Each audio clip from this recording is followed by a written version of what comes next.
Pour ne rien manquer, abonnez-vous maintenant. Et le lundi, ce sont les vraies voix et l'art de bien vivre. Ça nous plaît. Hein, moi, quand vous avez proposé ça, Judith, je vous ai suivi à 100%. Déjà parce que c'est votre spécialité. Oui. Et en plus, c'est vrai que ça fait du bien. Ça fait du bien de parler de choses qui font du bien, effectivement.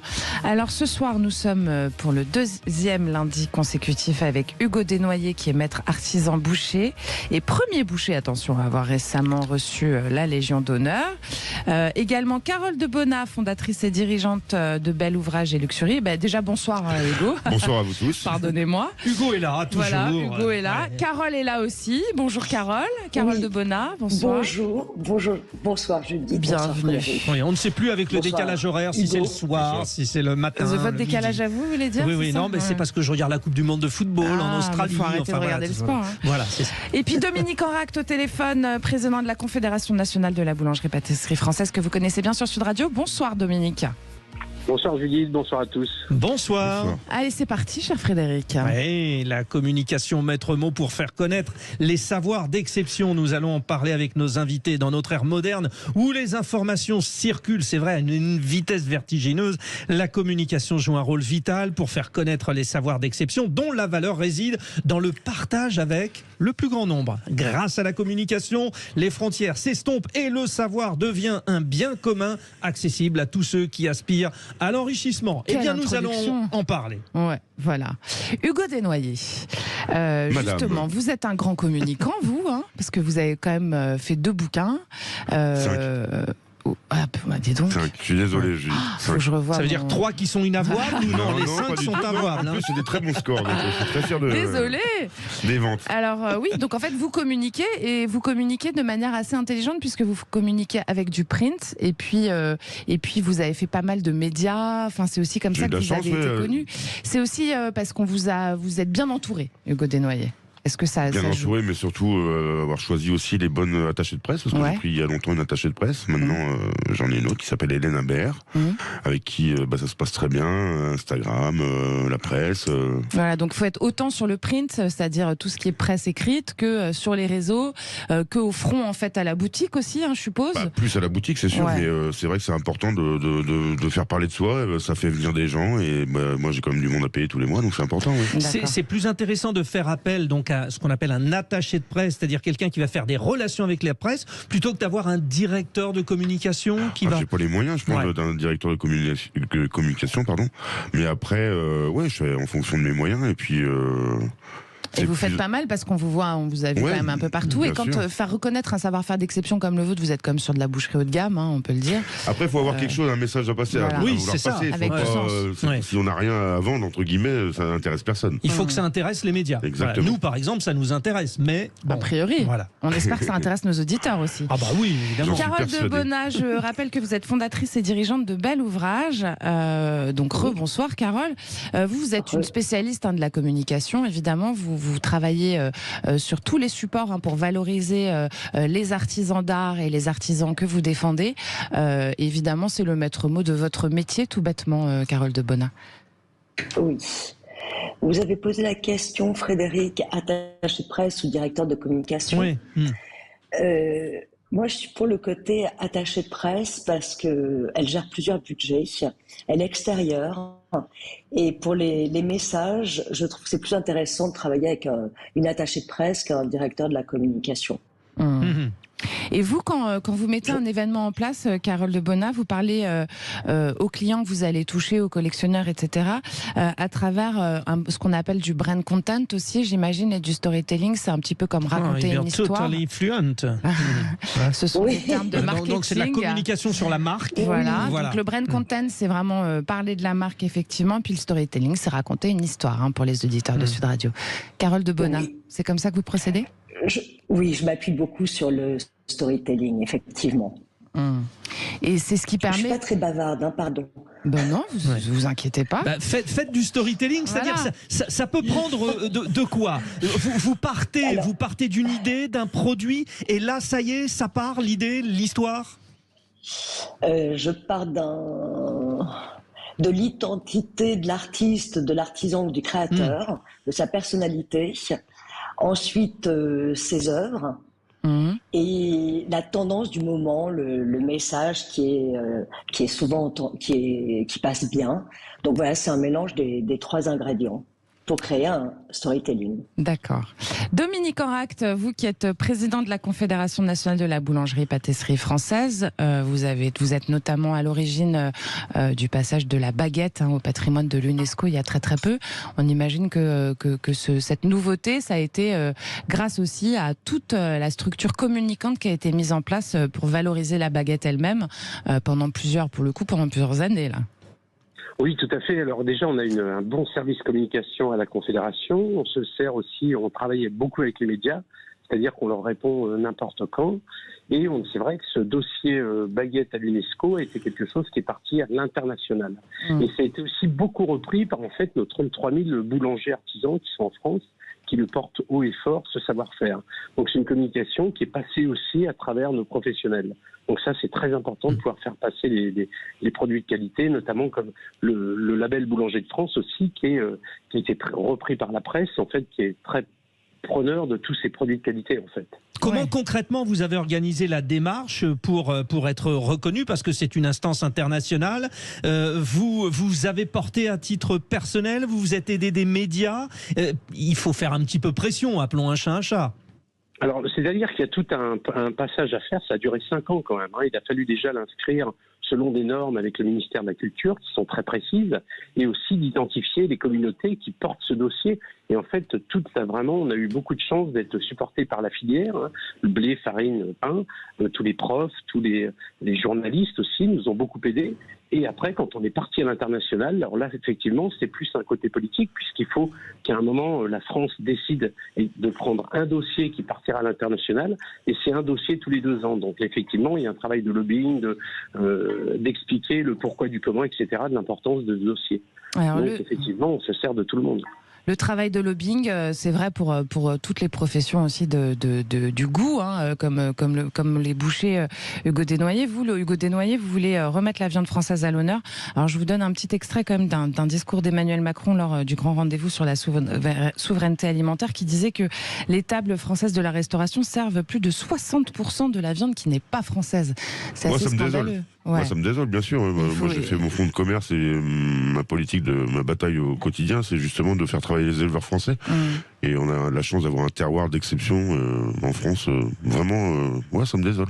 Ouais. Après, il y a une logique économique. Oui, bien sûr, mais vous, du coup, vous communiquez à fond pour que justement, ça soit de la viande française qu'on retrouve sur les tables de nos restaurants, quoi. Effectivement, oui. Et je suis assez fier de ça parce que j'embarque des gens avec moi qui sont bien payés par leur travail. Ouais, oui, il y a toujours des relais d'opinion. C'est très important de s'appuyer sur des relais quand on parle de communication.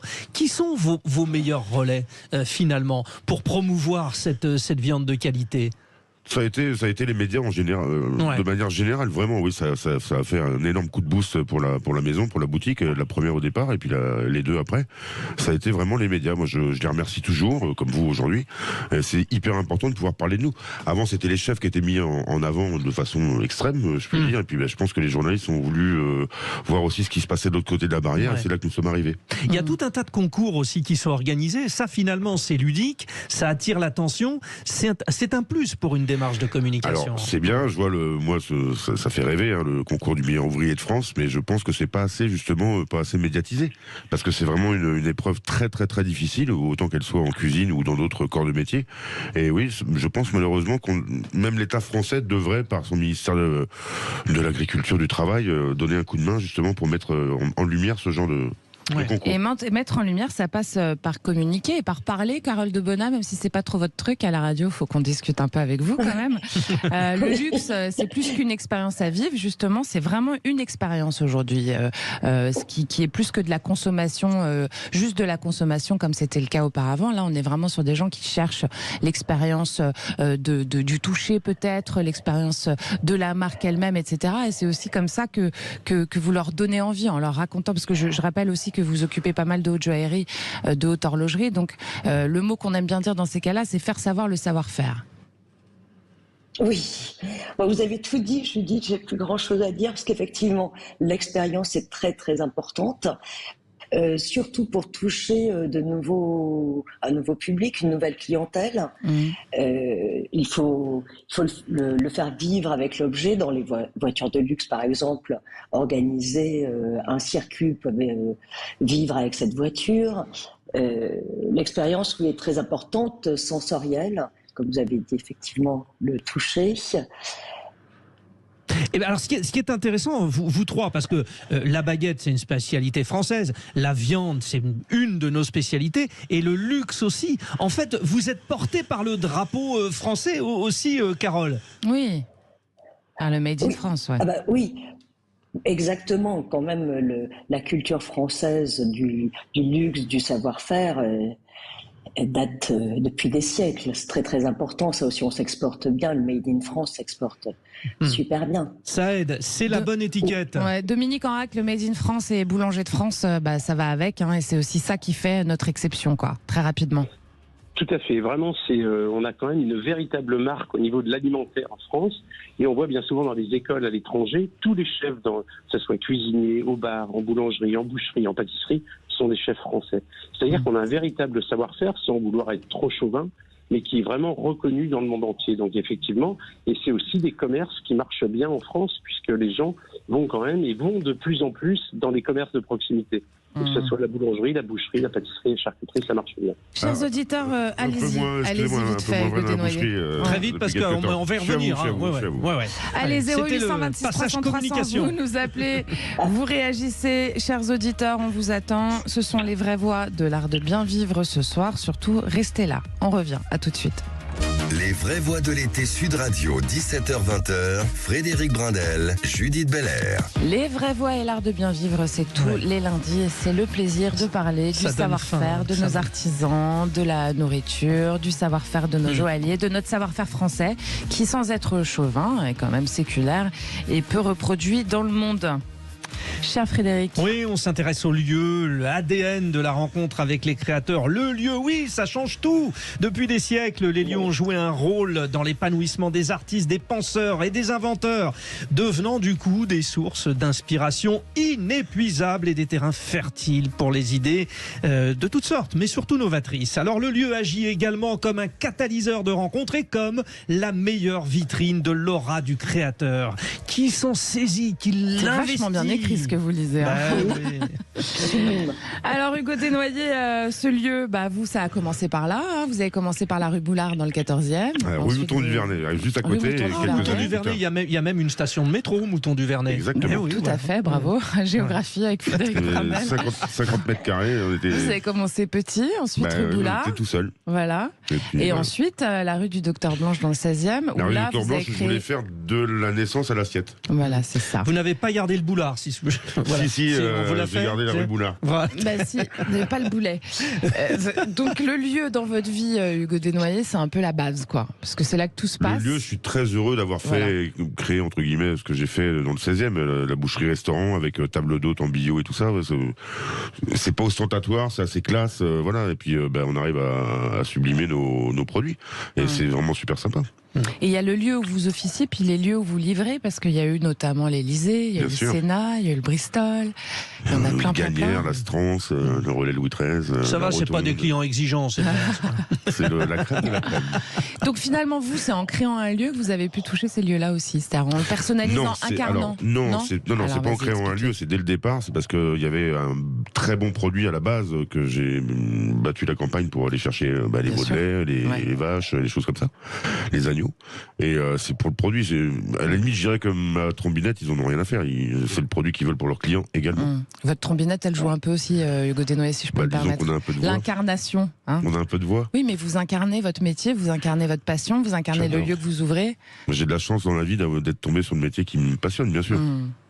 Alors vous, Carole de Bonnat, vous servez des lieux pour sublimer les créations des gens que vous représentez, en fait, c'est ça, en quelques mots. Alors, oui, en quelques mots, mais je suis tout à fait d'accord avec Hugo.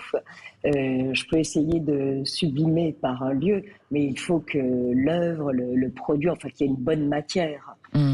Ça, c'est essentiel. Ensuite, le lieu, c'est un endroit aussi où les personnes peuvent rencontrer leurs clients, les collectionneurs. Ils échangent aussi entre eux. Donc, le lieu est quand même très très important. Et ça change tout le lieu de l'exposition, parce que déjà le terme exposition est noble. J'imagine que ça change du tout au tout ce lieu d'exposition quand même. Oui, le lieu, la scénographie, Ouais. dans mon cas, je ne sais pas pour Hugo, mais pour moi c'est très très important, l'éclairage. Puis comme je vous disais, on va faire se rencontrer, dialoguer des artistes ensemble. Donc les collectionneurs ou la clientèle va avoir aussi une vision différente des œuvres ou du produit. C'est toujours délicat parce que là je suis face à des personnes qui sont plutôt dans l'alimentation. Donc vous parlez de produits, moi je parle d'œuvres. Oui, d'œuvres d'art, oui. Oui. Oh, bah la bonne viande, ça peut être une œuvre d'art. Hein. Oui. Des fois, ouais. Des fois. Oui. Vous, Dominique Enracte, allez-y, Carole de Bonnage, on vous écoute. Non, c'était pas très important. Bon, ah bah si. C'est dommage de pas. Bon, d'accord. Non. C'était mon admiration pour les bouchers, effectivement, pour leur savoir-faire. Parce que je suis actuellement dans l'Orne et on a de très très bons bouchers aussi. C'est grâce à la transmission, madame. C'est grâce à la transmission. Et vous vouliez priver Hugo Desnoyers de cette... Dénoyé. Dénoyé, du coup j'en suis complètement noyé, moi. Et vous vouliez le priver de ce compliment. Bah non, vous voyez. Merci beaucoup. Oui, et je partage aussi beaucoup l'avis d'Hugo sur la transmission, on en parlera, c'est essentiel. Oui, bien sûr, c'est le maître mot qui revient. Voilà, et tous ces métiers de la main, il faut les transmettre parce qu'ils avaient une image très péjorative. Oui, ça a changé. Dans votre domaine de luxe, et puis quand je vois tous les couturiers, les choses comme ça en France, les faiseurs de sacs et compagnie, c'est quand même quelque chose d'assez rare et d'exceptionnel dans le monde entier. Oui, alors je me suis un petit peu éloignée de tout ce qui est accessoires de mode. Maintenant, je m'occupe plus d'artisans d'art et ils sont méconnus. Il y a le grand sujet... alors j'hésite, mais je le dis. Allez-y. Les maisons de luxe font souvent appel à des artisans et le nom de l'artisan, est pas mis en avant ou son savoir-faire parce qu'il n'y a pas seulement le travail de la main. On parle beaucoup d'intelligence de la main et dans votre cas aussi, Hugo, il y a toute une conception, une réflexion. C'est le cerveau et la main. Dominique Enracte, le cerveau et la main et le lieu surtout. Vous étiez à la tête de la Pompadour, c'est une boulangerie qui est dans le 16e arrondissement de Paris. Le lieu, il était important parce que c'était un lieu de rencontre et puis c'est un lieu qui sert à sublimer les créations autant qu'une création d'artisanat d'art. Le pain, le croissant, comment il est présenté, comment il est offert aussi, et ce qui crée comme lien derrière, c'est un peu l'essentiel chez vous aussi. Tout à fait. Alors, le lieu est important. Déjà, on parle toujours économique en disant, l'emplacement, il faut être un emplacement de premier ordre pour bien travailler économiquement, mais il n'y a pas que ça. Il y a aussi le fait d'être bien dans un emplacement où on va ouvrir un commerce. Parce que vous savez, les clients, on les voit tous les jours. Et en fait, quand vous êtes dans un endroit où vous ne plaisez pas, vous ne pouvez pas vraiment, je dirais, vous développer. Parce qu'en fait, les clients deviennent presque de la famille. D'ailleurs, les gens disent mon boulanger, mon boucher. Les gens les voient toujours. Donc, c'est quand même très, très important. Et ce qui est amusant, c'est que, en fait, je connais, Hugo, je le connais, on s'est vu déjà dans une émission, je ne me rappelle plus où. Exact. Mais en fait, ma première affaire, je l'ai eue rue Bozio, à 100 mètres de la rue de Docteur-Blanche. D'accord. C'était la place du restaurant Saint-Honoré qui est aujourd'hui. Okay. Donc, et c'est vrai que, la boulangerie ou tous ces commerces, on a besoin d'être avec les gens. Il y a vraiment, comme on dit, de savoir-faire artisanal. On a déposé à l'UNESCO, mais la culture de la baguette de pain ou de la culture de la viande, il faut qu'il y ait une espèce de chose entre le commerçant et le client pour que ça marche bien. Il n'y a pas que le côté économique. Dominique Enracte, on comprend bien que le lieu, évidemment, contextualise, donne une autre dimension, mais... Dans l'autre sens aussi, peut-être que un boulanger talentueux, un pâtissier, un boucher vont modifier la face d'un lieu qui était anodin, mais qui va devenir, grâce à cette action, un lieu inégalable. Ça peut aussi dans l'autre sens. Bien sûr.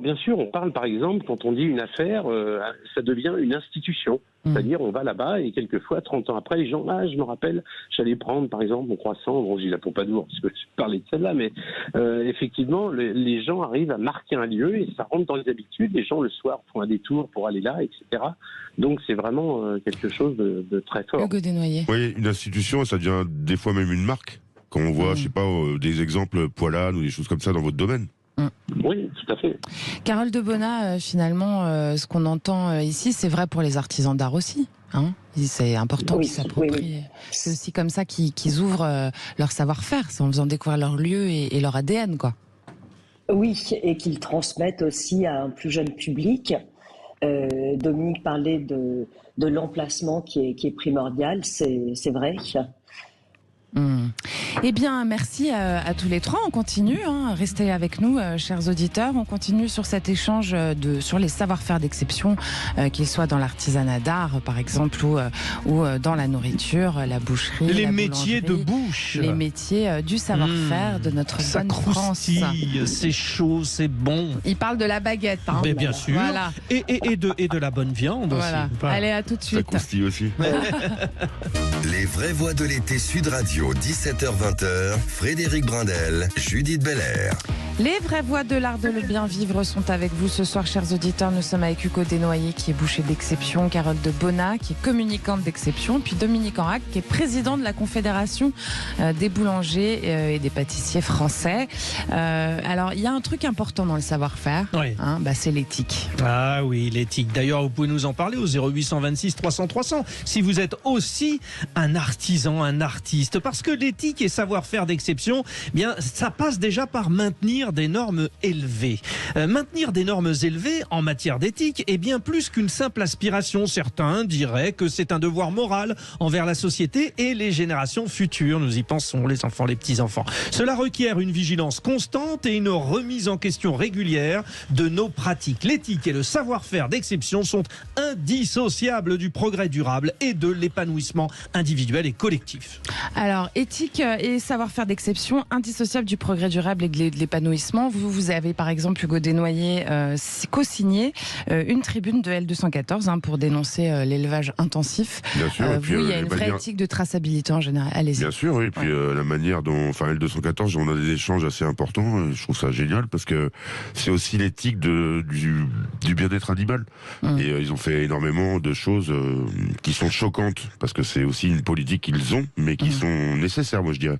Après, quand vous parlez d'éthique, moi je dirais de l'intransigeance. D'accord. C'est très important. Exigence, intransigence, c'est intransigence. plus... Intransigence. Ouais. Ouais. Donc faut pas céder, faut rester sur sa ligne. Ouais. Pourquoi vous avez des pressions, vous, Hugo Desnoyers ? Non, je dis dans le sens, un produit par exemple, ça peut arriver. Oui. Moi, ça m'est arrivé comme tout le monde. J'ai un produit qui me plaît moins, faut pas le... D'accord, vous le vendez pas, net, quoi. Non, voilà. Okay. Ça va, c'est mon fonds de commerce, c'est important, donc faut être intransigeant. D'accord. Moi, j'ai vu Bernard Pacot à l'Ambroisie couper des queues de salade de Batavia de mémoire. Ouais. Ou non, de friser, pardon. Si ça coulait pas le lait, il est renvoyé, quoi. Ah ouais. Et donc, ça voulait dire que c'était sorti de terre 2 jours avant, maximum. Ouais. D'accord, donc l'intransigeance, ça permet la grande qualité, en fait. Exactement. C'est ça. Donc, mais là, ce qui est intéressant, quand vous signez une tribune avec L214, c'est intéressant parce que ça veut dire que, encore une fois, l'agriculteur, le boucher, le commerçant, ils ne sont pas contre les démarches écologiques, finalement. Bah non. Non, alors déjà, moi, je dis toujours que les éleveurs et les agriculteurs sont les premiers écologistes en France. Pourquoi ? Parce que c'est eux qui entretiennent la campagne, et ça, c'est super important, et qui élèvent bien leurs animaux. Après, bien sûr, sur le fond, on n'est pas d'accord avec L214 parce qu'ils sont anti-viande, mais moi je trouve ça très intéressant l'échange et puis justement de pouvoir aller dans le bon sens avec eux. Alors justement, ces savoir-faire d'exception, Carole de Bonnat, que vous défendez aussi, les artisans d'art, etc. Quelles seraient les valeurs éthiques qui leur tiennent à cœur si vous deviez les définir là ce soir ? C'est effectivement l'exigence, la transmission du geste, de la tradition. Utiliser aussi des matières éco-responsables, responsables de l'environnement. Les jeunes artisans travaillent beaucoup là-dessus. Donc c'est le respect du geste et de la matière travaillée.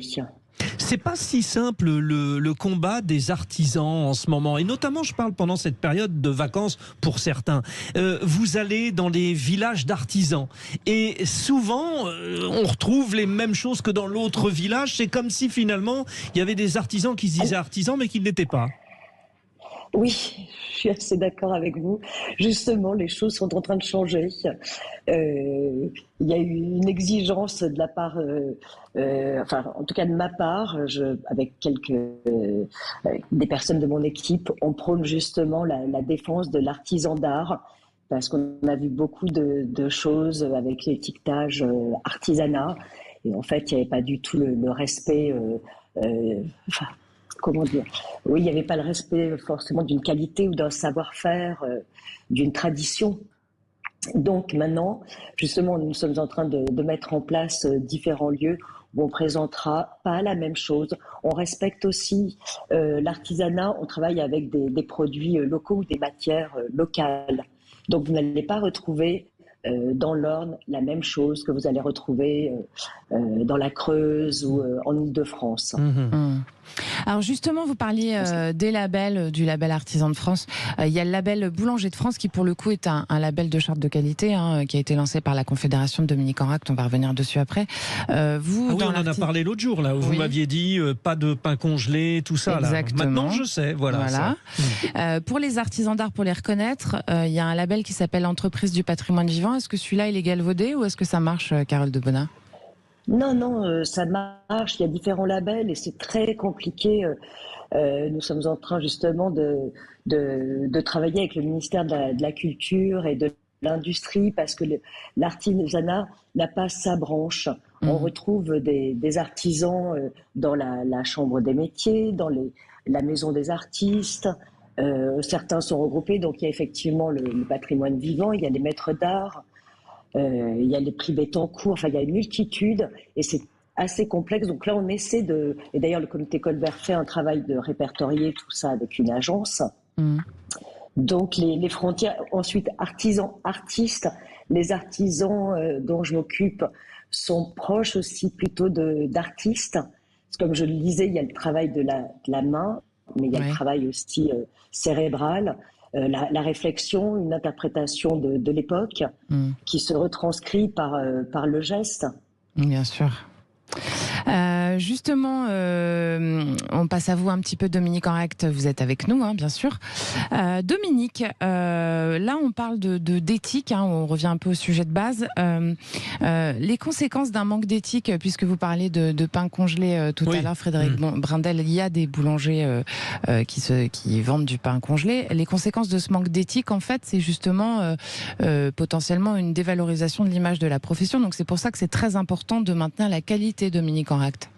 Tout à fait. Là, vraiment, l'éthique dans nos métiers manuels, c'est très, très important. On parle justement, d'ailleurs, de nos métiers comme des vieux métiers modernes. C'est-à-dire qu'on essaie de se moderniser. On travaille sur la baguette bas carbone, on travaille sur différentes choses. Mais il faut absolument garder les recettes, même si ça prend du temps, même si c'est compliqué, parfois, d'avoir de la matière première, mais il faut conserver les recettes. Et il est vrai qu'on a lancé ce label Boulanger de France pour, justement, déterminer, de savoir que les gens, avec ce label, montrent qu'ils fabriquent le pain, la pâtisserie, la viennoiserie, le snacking. Et ce qu'il faut savoir aussi, c'est qu'on a quand même on avait mis en place une loi à l'époque, en 98, qui marque que si vous marquez boulanger sur votre vitrine, ça veut dire vous fabriquez, vous pétrissez, vous façonnez, vous cuisez votre pain sur place. Mais le label Boulanger de France vient encore, on l'a lancé juste avant le Covid, malheureusement, mais c'est quelque chose qui va prouver que c'est pas seulement le pain qui est réglementé, mais c'est aussi toute la pâtisserie, la viennoiserie, de façon à ce que les gens sortent des produits vraiment faits avec des produits choisis par l'artisan. Alors, la certitude d'une qualité fait maison. Sur ces baguettes et sur ces pains qu'on adore, moi j'avoue, je suis un petit peu perdu parce qu'il y en a un qui va dire là c'est la tradigraine, là c'est la tradition, là c'est la... Alors baguette moulée, moi j'adore les baguettes moulées aussi, voilà. Est-ce que finalement, au bout du compte, on sait plus ce qu'il y a dedans, etc. Il faudrait pas avoir une espèce de charte parce que tout le monde fait sa tradition.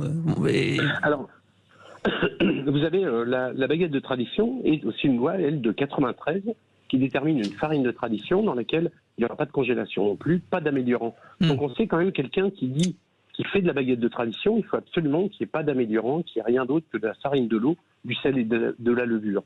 Donc c'est aussi une protection quand même. Alors après, il y a la tradition de Pierre-Paul Jacques, il y a la tradition avec de la graine, etc. Avec de la graine, des lardons, des machins, et voilà. Après, ce sont plutôt des baguettes trafiquées, puisque c'est vrai que la tradition, normalement, il n'y a rien d'autre. La baguette de tradition française, c'est de la farine de l'eau, du sel, de la levure et du savoir-faire. Hugo Desnoyers, justement, l'éthique dont vous faites preuve en fait en allant tracer vos viandes, en allant les chercher, que ce soit des viandes, des bêtes qui ont été bien élevées aussi, et puis c'est très important qu'elles soient bien abattues aussi, pour la qualité de la viande. Bien abattues, oui. Est-ce que pour vous, c'est aussi un acte justement pour faire partie de ce progrès durable qu'on est tous en train d'essayer de mettre en place pour essayer de sauver un peu les meubles, quoi? Alors, ou pas forcément conscient au départ. C'est pas du tout une volonté de ma part, ce que vous exprimez. C'est d'une façon naturelle. C'est une évidence, quoi. C'est une évidence, oui, complètement. Ouais. Après, en tant que label, nous, on n'en a pas, mais il y a des bouchers, puis il y a des marchands de viande. Donc, nous, on est bouchers. D'accord. Donc, c'est important de le dire. Ouais. Maintenant, non, c'est vraiment de façon naturelle. Moi, j'ai envie de faire de la belle cam, j'ai envie de travailler de la belle cam, j'ai envie de... en fait, on s'éclate. J'arrive encore à m'émerveiller d'un veau magnifique quand je fais une coupe et que je fais venir toute mon équipe autour de moi. Je dis, voilà, toucher, regardez, c'est hyper important. Boucher et charcutier, alors souvent on a boucherie charcutier, oui. Ce sont deux métiers différents. Complètement. Ouais. La charcuterie, ça voisine plus à la cuisine. Et je pense qu'il y a beaucoup plus de connaissances au niveau justement des recettes chez un charcutier. Carole de Bonnat, vous vous occupez du collectif pour le faire découvrir au collectif en fait. Donc forcément ces valeurs dont on parle tout à l'heure de progrès durable, elles sont indissociables du travail que vous faites également et puis aussi du progrès face à notre traitement aussi de la terre et des matières nobles, etc. dont ils se servent. Oui, le collectif, la communauté, travailler en communauté, c'est très très important. Et effectivement, pour moi aussi, c'est dans mon ADN, les faire collaborer ensemble. Ce qui était très difficile avec les artisans, parce que chacun travaillait dans son atelier, sont des personnes qui travaillent énormément, parce qu'ils sont passionnés et sortent peu. Donc le collectif est essentiel et échanger aussi des gestes, des réflexions. C'est essentiel pour la transmission aussi. Oui, parce que la transmission, c'est un mot qui revient beaucoup quand on parle forcément de savoir-faire. C'est un mot maître et c'est un mot incontournable dans ces métiers-là, Carole de Bonnat.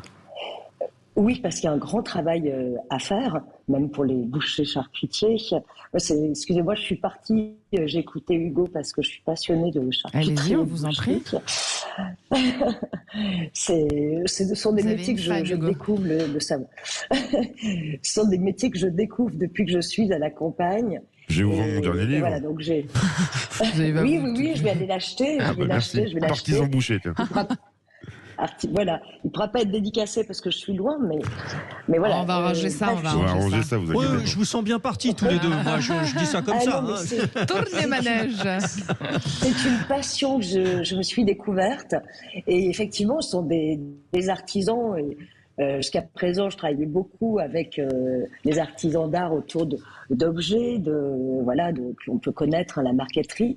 Et depuis quelque temps, j'ai rencontré un charcutier qui m'a fait découvrir des choses et puis découvrir son métier, sa passion. Voilà, donc j'étais très sensible et je me suis noyée dans vos paroles. Donc je m'éloigne un petit peu de mon sujet. Hugo Desnoyers va vous faire découvrir des choses aussi. Bientôt à la boucherie, vous allez aller le voir. Non, je l'ai plus. La belle viande. Bon, il est comme ça, Hugo Desnoyers. Voilà, moi, il me perturbe. Il vous perturbe? Oui, parce qu'on ne peut pas résister. On peut pas résister, Hugo. Voilà, c'est comme ça. Dominique Enracte aussi, il n'est pas loin. Allez-y, Carole de Bonnat. Non, mais les artisans, en fait, quand on les rencontre, on parle de Dominique, d'Hugo, mais en fait, ce sont des personnes qui vous transmettent. Alors, excusez-moi, Judith, encore transmission. Ils savent transmettre leur passion, leur savoir-faire, et c'est magique. Et quand on pense que les 20 dernières années, c'était péjoratif de travailler dans ces métiers-là. Encore et toujours, madame. Ah oui, mais moi, je vais monter parce que ça va pas du tout. Ce sont des personnes formidables. Voilà un nouveau sujet de com. Allez, on est lancé. Voilà, Dominique Enracte, un petit mot sur la transmission et justement en 2 secondes, parce qu'on a peu de temps là. Alors, très rapidement, je pense que quand même, on a redoré nos blasons des métiers manuels. Quand même, ça commence à avoir la cote. La preuve, on a 15% aujourd'hui de reconversion, des gens qui sortent de grandes écoles, qui veulent d'un seul coup faire le métier. Donc je pense qu'on a intérêt de parler en bien de nos métiers, vraiment montrer qu'il y a des carrières, parce qu'il y a plein de jeunes, on fait quand même 29 000 apprentis l'an dernier, et j'espère qu'on va en faire beaucoup, parce que je leur promets une très très belle carrière. Ah, ça crée des vocations, tout cela. Allez-y, très rapidement, vraiment, on est hors délai. Très rapidement, sur la transmission, il y a des associations qui font un boulot énorme dans la partie dont je m'occupe, mais qui travaillent aussi avec les bouchers et l'artisanat au sens large. C'est l'outil en main qui fait un travail très très bien, puisque chaque mercredi après-midi... chers auditeurs. Oui, l'outil en main et de l'or entre les mains. L'or entre les mains, c'est un peu plus lourd comme programme, mais l'outil en main, voilà, il faut en parler. Allez, magnifique. Merci pour ces bonnes infos, chers auditeurs. Vous avez bien entendu, si vous êtes intéressés par des formations, il y a plein de dispositifs qui sont à votre disposition, évidemment. Et puis on continue juste après. On va parler du luxe qui se démocratise. Allez, restez avec nous. À tout de suite. Les vraies voix de l'été Sud Radio, 17h-20h, Frédéric Brindel, Judith Belair.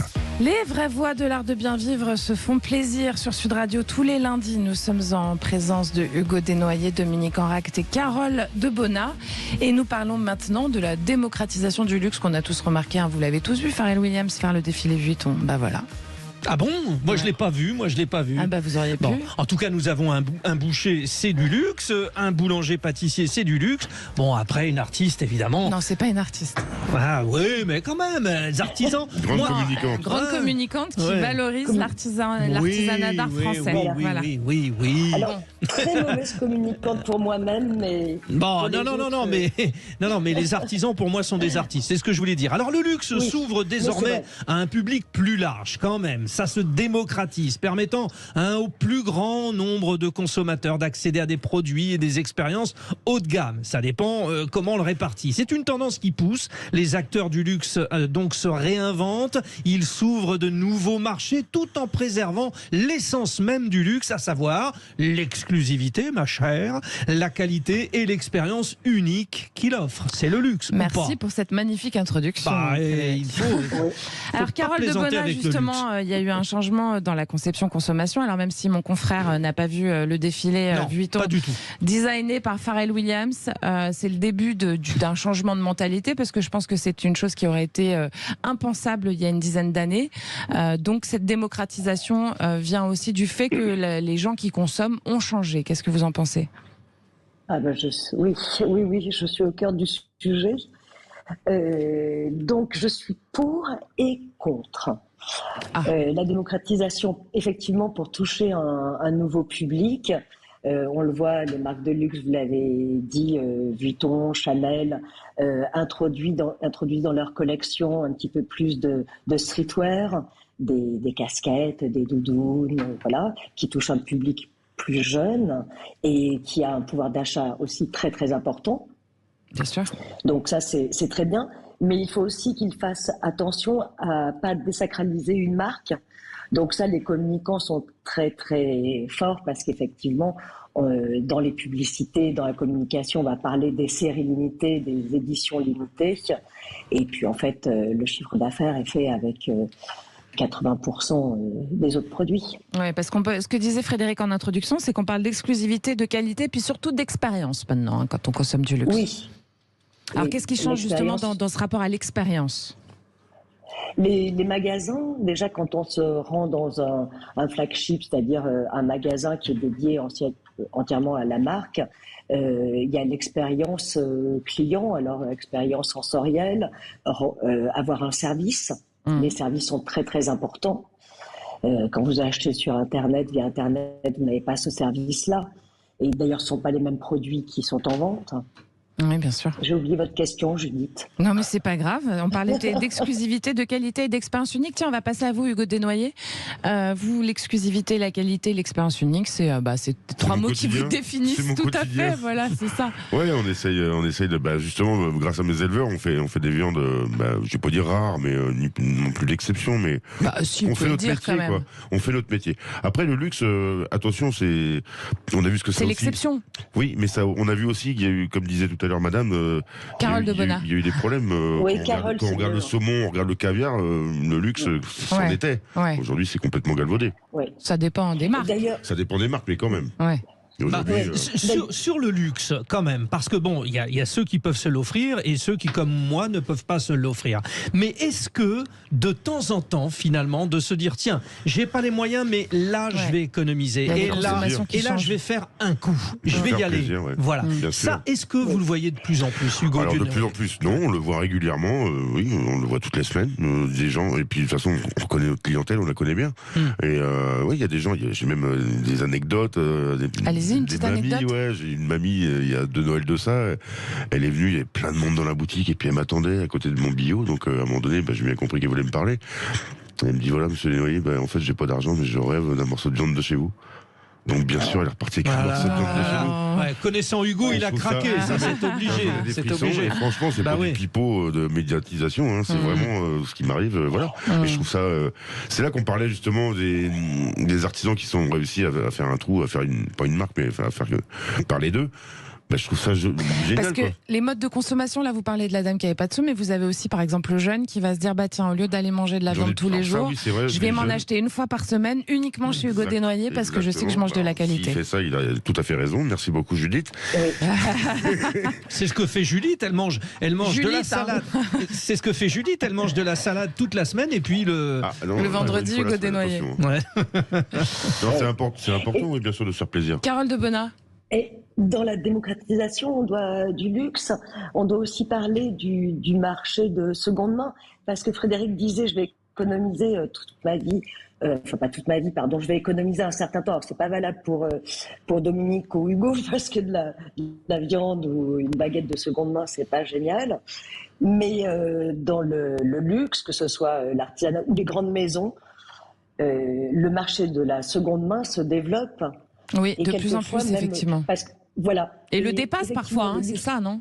Et le dépasse parce que le luxe, ces dernières années, il y a les maisons de luxe, je ne vais pas me faire des amis, mais le cuir n'était pas d'aussi belle qualité, la facture n'était pas aussi belle. Donc on le voit dans des grandes maisons de luxe, le sac, l'accessoire de mode il y a 30 ans est vendu bien plus cher qu'un accessoire de mode que vous allez acheter aujourd'hui. Parce que le cuir est bien plus beau. Après, Hermès, il fait quand même... moi, j'étais en contact avec eux justement par rapport au cuir de mes bêtes. Je peux vous dire qu'ils sont très, très, très exigeants. Ça dépend des maisons. Hein. Ça, c'est toujours la même chose. Ça dépend des Hermès, maisons, vous trouverez peu de Jane Birkin, de sacs Jane Birkin en seconde main. Vous en trouverez pas, en l'occurrence. Bon, alors, je reviens à la première main et à Dominique Enracte, qui est, je le rappelle, boulanger-pâtissier.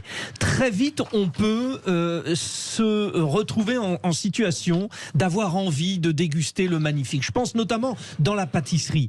Et là, il faut nous éclairer parce que des fois, on a des beaux produits, mais c'est pas forcément le produit de luxe. Est-ce qu'il y a des repères, ce qui nous permet de dire, tiens, aujourd'hui, je reçois mon fils, je veux marquer les esprits. Et comment on peut savoir si c'est vraiment un produit de luxe ? Dominique Enracte.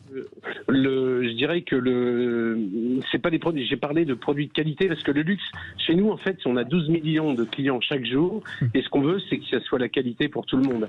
Alors après, effectivement, c'est vraiment le client qui, on voit le choix. Je vois des entreprises où c'est bon, il y a la queue partout, ça marche tout le temps. Le bouche à oreille va très vite. Et après, vous avez quand même, je vous dis, tout le fait maison, boulanger de France, etc. Aussi des gens qui sont meilleurs de France, des gens qui ont gagné des concours, des gens qui ont une belle vitrine avec lesquels ça marche bien. En fait, les bruits vont très vite. Ouais. Donc en fait, voilà, nous on parle pas vraiment de luxe, mais surtout de la qualité. Parce que ce qu'on veut, c'est en plus c'est abordable pour tout le monde. La définition du luxe, normalement, c'est la qualité finalement. Hugo Desnoyers, bien sûr. Et Dominique aussi.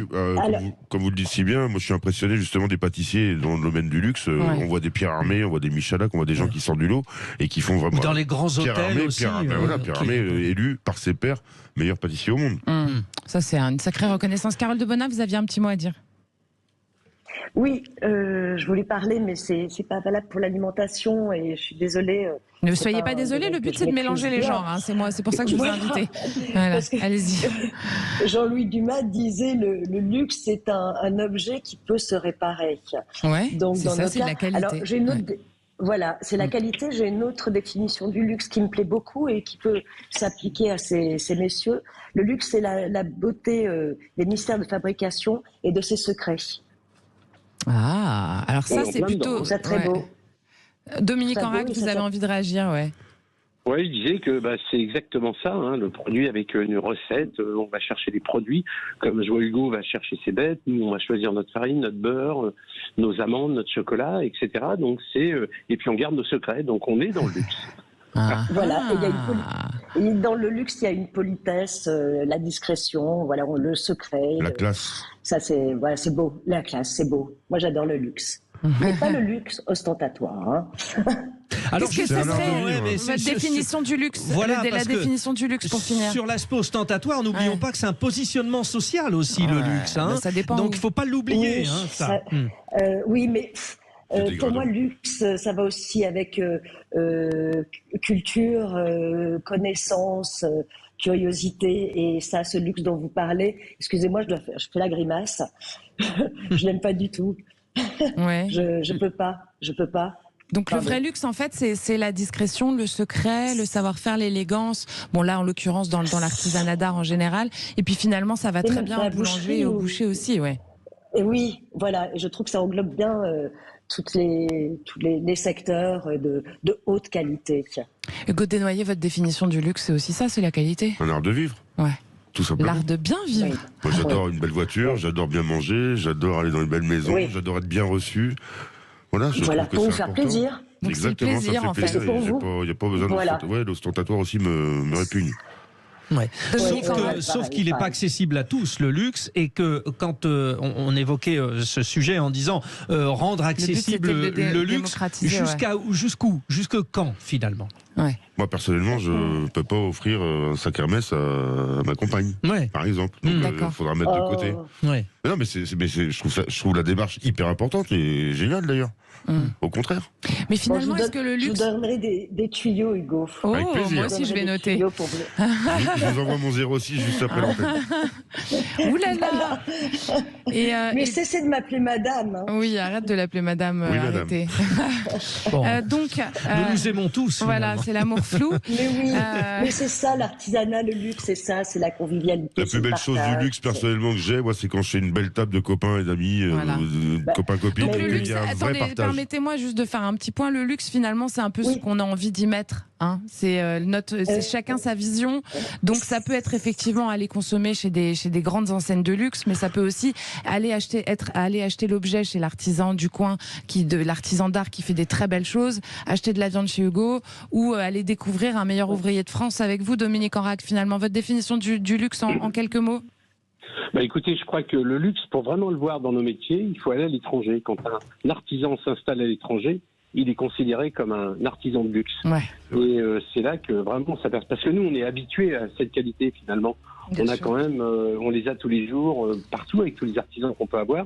Et c'est vrai, quand quelqu'un arrive à percer à l'étranger, il est considéré comme à faire des produits de luxe. Comme un demi-dieu. Ouais, c'était un luxe de vous avoir tous les trois. Merci. Merci à beaucoup. tous les trois.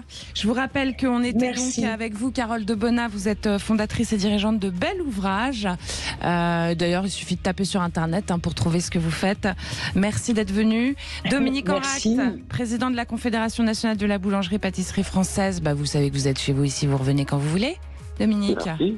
Et puis Hugo Desnoyers, c'était un plaisir ces deux lundis avec vous.